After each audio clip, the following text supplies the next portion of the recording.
national biométriques sont désormais bien disponibles. 2 membres du gouvernement ont tenu un point de presse pour lever toute équivoque sur l'opération de distribution. Ils invitent les Maliens à aller retirer leurs cartes biométriques dans les différents centres de retrait. À suivre également la visite du ministre de l'Agriculture à Kita dans la filiale ouest de la CMDT. Lassine Dambélé est allé voir l'évolution de la campagne agricole, la gestion des intrants agricoles et la situation phytosanitaire. On en saura plus avec nos envoyés spéciaux. Vendredi 1er septembre, bonjour, bienvenue dans cette édition que nous débutons avec cette nouvelle. La 45e promotion de l'école militaire interarmes de Koulikoro porte désormais le nom de Feu Général Moussa Traoré, ancien président du Mali. Ils sont 235 sous-lieutenants, dont 51 personnels féminins de 19 pays, dont le Mali. Le président de la transition, chef de l'État, chef suprême des armées, colonel Assimi Goïta, a fait le baptême. Le cérémonial est solennel et riche en symboles. Placé sous le signe de la rigueur, la cérémonie s'est déroulée au pied du Nyanankoulou à la place d'armes du centre d'instruction Boubacar Sadassi. Le major de la promotion s'appelle Mama Sanogo. Il a une moyenne de 16 sur 20. Nous y reviendrons plus en détail dans nos prochaines éditions avec nos envoyés spéciaux à Koulikoro, Garibou Pérou et Toumani Diabaté. Cap sur Koulouba, le président de la transition a reçu hier une délégation de l'Assemblée législative du Parlement burkinabé. Cette délégation parlementaire est venue faire le point de sa mission au Mali au colonel Assimi Goïta. Selon la chef de la délégation du Faso, les deux parlements ont eu des points de vue convergents sur la marche de leur parlement pour le bonheur des deux peuples. Hawa Fofana, deuxième vice-présidente de l'Assemblée législative du Parlement burkinabé, est interrogée par Dougoufana Traoré. En séjournant en terre malienne, nous ne pouvons y retourner sans voir son Excellence, Monsieur le Président malien. C'est dans ce cadre qu'il a bien voulu sacrifier quelque temps pour nous recevoir ce matin. Et juste pour lui dire un grand merci pour avoir accepté que les deux parlements se réunissent à Bamako pour faire un échange de compétences entre les deux parlements. Et les deux parlements, c'est à travers deux commissions. La commission des finances et du budget du Burkina et la commission des affaires étrangères, de défense et de sécurité du Burkina, avec 3 commissions au niveau du Mali. La commission des affaires étrangères, la commission de défense et la commission des finances. Nous avons fait le devoir de venir auprès de son Excellence, Monsieur le Président du Mali, pour faire le point de notre séjour. C'est des échanges fructueux et nous ressortons grandis de ces échanges-là, parce que ça va nous permettre également d'améliorer un peu nos conditions à travers ces échanges. Le Burkina et le Mali ne forment qu'un seul peuple. C'est des peuples qui vivent en harmonie ensemble. Et c'est cette synergie, il a apprécié positivement. Et dans cette dynamique d'action, il a également indiqué que nous devrons rester nous-mêmes. Le peuple burkinabé et le peuple malien a confiance en nous aujourd'hui. C'est à nous de mettre tout en œuvre pour rester dans cette dynamique afin de mériter cette confiance et d'aller au développement de nos deux peuples et vivre en harmonie. Les Maliens sont invités à aller retirer leurs cartes biométriques dans les différents centres de retrait. 2 membres du gouvernement ont animé un point de presse hier. Objectif, fournir des explications, lever toute équivoque et répondre aux différentes préoccupations sur l'opération de distribution de la carte nationale biométrique sécurisée. Mamari Kone nous en dit plus. C'est le 11 avril 2023, l'opération de production et de distribution de la carte nationale biométrique sécurisée s'est poursuivie normalement. Sur les 8 millions de cartes prévues pour cette première phase, plus de 5 millions et demi sont déjà disponibles. Des différentes interventions, il ressort que l'opération se déroule à la satisfaction du gouvernement. Sur l'objectif de 8 millions de cartes attendues pour cette première phase, je dis bien cette première phase, Nous avions déjà réalisé 5 733 428 cartes. Donc il reste quasiment 2 millions de cartes.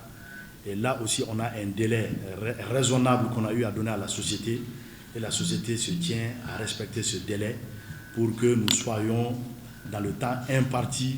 Quand on regarde Bamako, il y a déjà 1 92 753 cartes qui ont été produites reçues, mais un rythme de retraite très timide. Vous voyez déjà, il n'y a que 85 600 cartes qui ont été retirées. Je puis vous rassurer que la carte d'identité biométrique sécurisée est une réalité. Les chiffres sont là, les chiffres parlent, ils peuvent aussi les vérifier où ils veulent. Pour la réussite de l'opération, un comité comprenant 3 départements ministériels veille au grain sous la supervision de l'autorité indépendante de gestion des élections EGE. Nous avons mis en place, par l'instruction interministérielle, le 8 août 2023, un dispositif simple. C'est-à-dire que dans toutes les circonscriptions administratives, les représentants de l'État vont créer par décision des commissions de remise. Commissions de remise dans lesquelles, bien entendu, il sera également précisé les différents sites de remise. Les chefs-lieux de communes, les chefs-lieux d'arrondissement, commissariat de police, les brigades de gendarmerie. Mais en plus de cela, pour nos compatriotes vivant à l'extérieur, les ambassadeurs et les consuls feront le même exercice. Le ministre d'État en charge de l'administration territoriale a insisté sur la gratuité de la carte. Il a par ailleurs invité la population à dénoncer les mauvais comportements pouvant entraver la bonne marche de l'opération de distribution. Il a enfin invité les Maliens à retirer leurs cartes dans les différents centres de retrait. Quand on regarde aujourd'hui les réseaux sociaux, il y a beaucoup d'acteurs qui communiquent en lieu et place des structures gouvernementales. Faites beaucoup attention. C'est des informations erronées, c'est des informations visant d'autres objectifs. Ne vous fiez aux seules informations provenant des structures gouvernementales. Et nous comptons encore une fois beaucoup sur le monde de la presse pour nous aider à contrecarrer cette opération de désinformation. Le point de presse a pris fin par la visite de 2 magasins contenant les stocks de cartes déjà produites. On y retrouve les cartes de toutes les régions du pays ainsi que celles des représentations diplomatiques. Autre point de presse, autre lieu, le médiateur de la République a fait le point de son rapport annuel 2022 aux hommes de médias. Le note 5230 dossiers enregistrés, 268 dossiers de réclamation et 334 dossiers d'interpellation. Les détails avec Arijou Matina. Autorité indépendante créée en 1997, le médiateur de la République dont la mission est la satisfaction des citoyens partage le contenu de son rapport annuel 2022 avec la presse. Du 1er janvier au 31 décembre 2022, les services du médiateur de la République ont accueilli, écouté et orienté 5230 personnes sur l'ensemble du territoire national. Ils ont reçu 268 dossiers de réclamation et 334 dossiers d'interpellation. Après la gestion domaniale et foncière, il y a la justice, naturellement. Il y a la lenteur des procédures judiciaires qui est tout le temps évoquée. Ensuite, il y a les difficultés liées à l'exécution des décisions de justice. Ensuite, il y a les problèmes liés à la protection sociale des usagers de l'administration. Ensuite, il y a les problèmes liés aussi à l'éducation, à l'environnement, entre autres. Disposant d'un pouvoir d'injonction, le médiateur de la République aide les usagers à résoudre les problèmes qu'ils rencontrent avec une administration, une collectivité publique ou tout autre organisme chargé d'une mission de service public. Le médiateur de la République, dans son rapport annuel, justement, attire l'attention du président de la République sur la nécessité de mettre en œuvre les décisions de justice. Quand une administration refuse d'exécuter une décision de justice, le médiateur de la République a le pouvoir de lui adresser une lettre en lui impartissant un délai pour exécuter la décision de justice. Si l'administration ne s'exécute pas, le médiateur fait un rapport spécial au président de la République et ce dernier est habilité à prendre les instructions nécessaires à cet effet. Avec l'élargissement de son champ d'action, le médiateur de la République peut également s'intéresser de toute autre mission particulière dans le cadre de l'amélioration de l'état des droits, de la gouvernance et des droits humains en matière de règlement de conflits. Rendons-nous à présent à Kita avec le ministre de l'Agriculture Lassine Dambélé qui est allé voir l'évolution de la campagne agricole, la gestion des intrants agricoles et la situation phytosanitaire. L'état végétatif des champs laisse présager de bonnes récoltes. On en sait plus avec nos envoyés spéciaux Siaka Konaté et Aboubakar Traoré.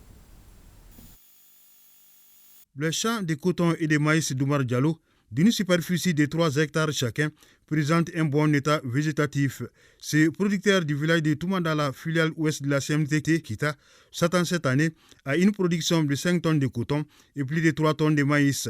Il a bénéficié de l'appui de la CMDT qui lui a livré à temps les engrais et produits phytosanitaires.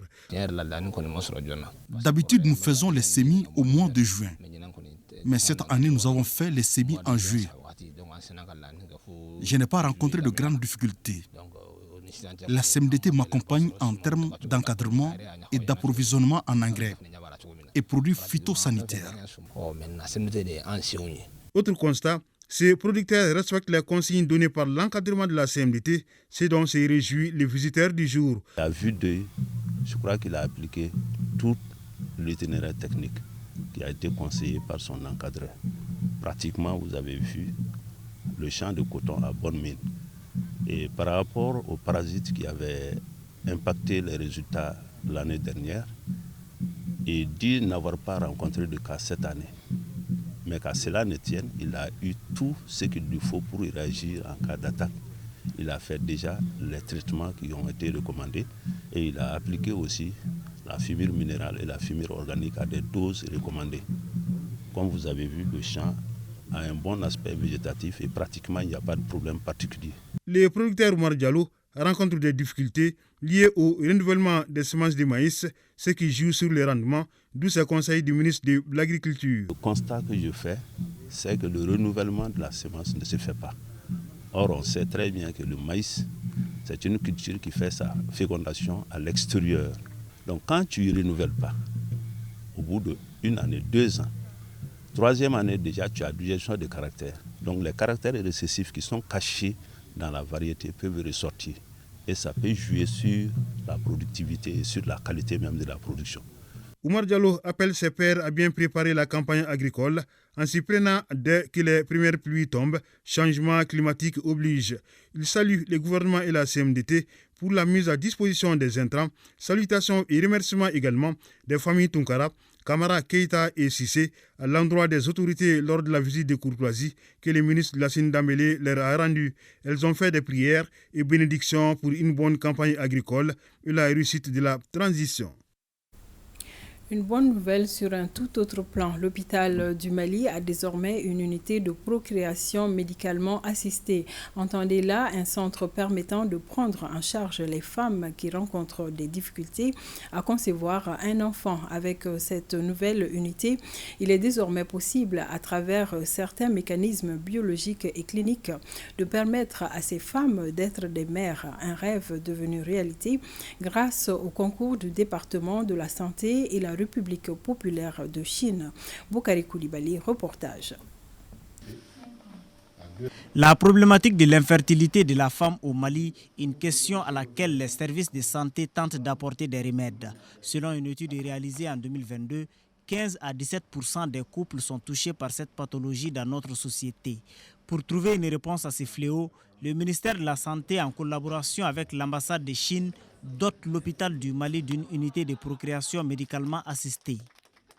Beaucoup de femmes payent des millions pour aller à l'extérieur pour ce désir d'enfant.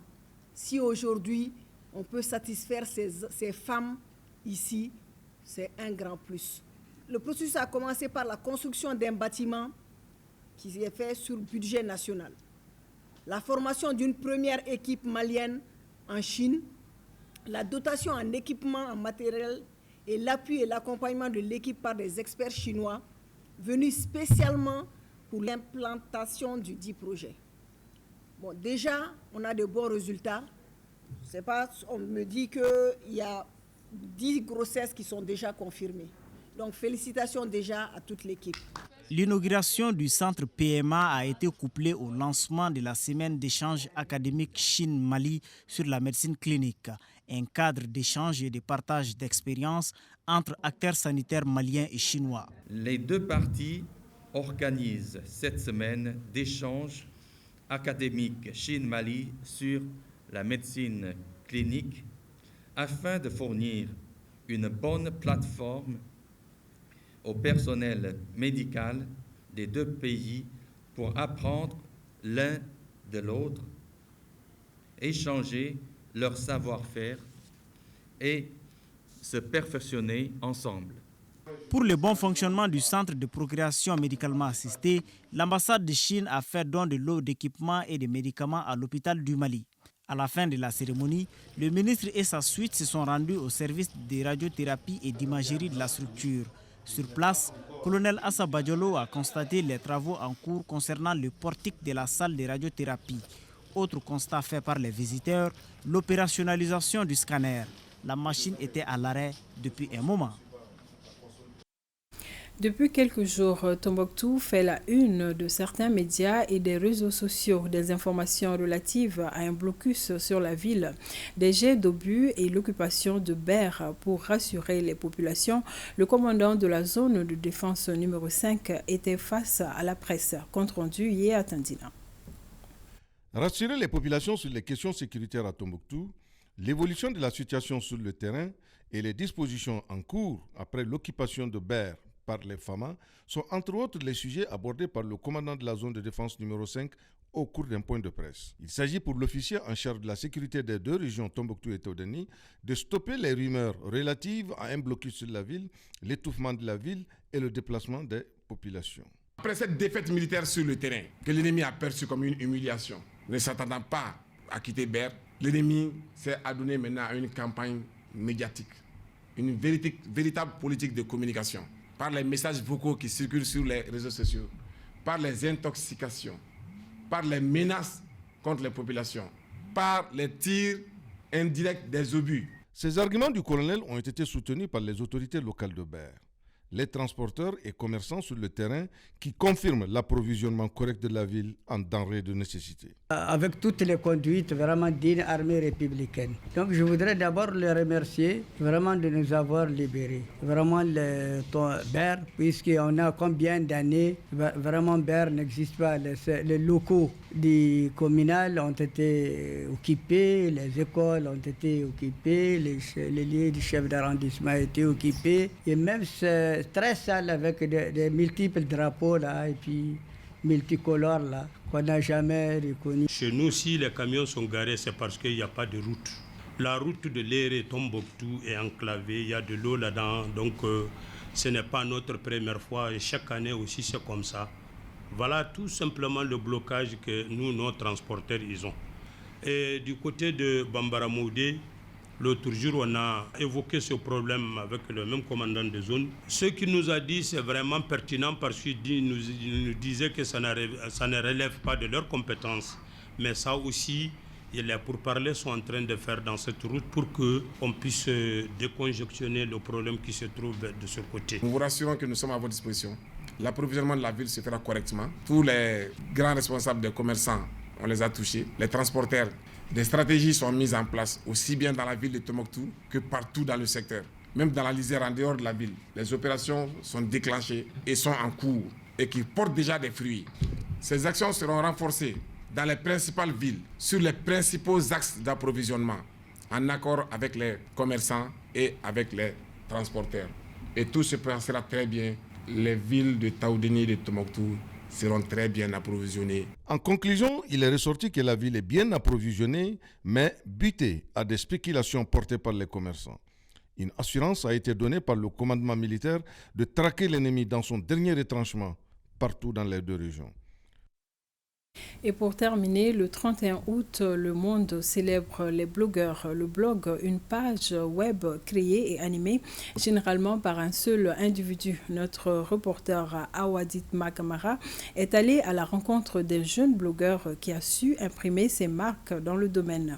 Il s'appelle Ibrahim Togola, alias IB. Sur sa page, il traite des sujets d'actualité relatifs à la politique, à la culture et au sport. Suivons. Bis Ramadan na femme finitigilaka dɔw ye olu bɔla Gabon Entre le blog et Ibrahim Togola, c'est une question d'amour et de passion. Un métier dont il a eu l'envie depuis le jeune âge. Son idole, son professeur de philosophie quand il faisait la terminale. Avant de venir dans le blogging, j'étais stagiaire comme enseignant de philosophie au lycée. Donc c'est par là que mon mentor m'a orienté vers le blogging, comme il disait que j'aimais lire et écrire. Donc ça, c'était 2019. Déjà, quand j'ai fait sa découverte, c'était juste un garçon très sérieux et très intelligent. C'est quelqu'un qui se fait remarquer un peu par son intelligence et sa discipline. Et déjà, il faut reconnaître que c'est quelqu'un de très timide. Aujourd'hui, le voir en train de parler sur les réseaux sociaux, on pense que c'est chose facile. Mais à la base, en classe, ce n'est pas un élève qu'on voit tout de suite. Il m'a fallu 1 ou 2 devoirs pour reconnaître que voilà, c'est un gars qui est là. En cette journée de célébration de la Journée internationale du blogging, sous une fine pluie à 7 heures, nous voici à son domicile à Sirakoro Megetana en commune 6 du district de Bamako. Un domicile qui lui sert également de cadre de travail.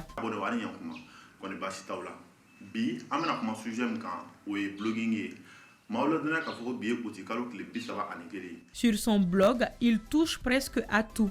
Le sport, la culture, la politique et j'en passe. À travers sa page Facebook, il a conquis des milliers d'utilisateurs devenus ses fans. Ibrahim émet l'idée, filme, monte et ensuite le publie sur sa page. Le concept se nomme le vlog.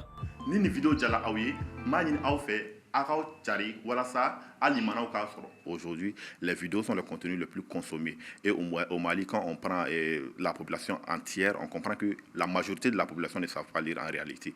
Donc, il faut changer de technique. Donc, c'est là est venue l'idée du vlogging, de faire des vidéos pour que les gens puissent consommer les vidéos, les gens puissent avoir de l'information à travers le monde. Je suis de près tout ce qu'il fait, tout ce qu'il partage comme vidéo sur les réseaux sociaux et je partage également à ma petite communauté. Gagner de l'argent avec son blog, c'est subvenir à ses besoins et pouvoir couvrir les dépenses par cette seule activité. C'est le cas de Ibrahim. Je vis du blogging et du vlogging parce que depuis que j'ai commencé, j'ai arrêté toute activité qui était en parallèle. Le blog, pour rappel, est une nouvelle forme de communication sur Internet qui a plusieurs avantages. C'était l'essentiel de cette édition. Merci de nous avoir suivis. Excellent vendredi.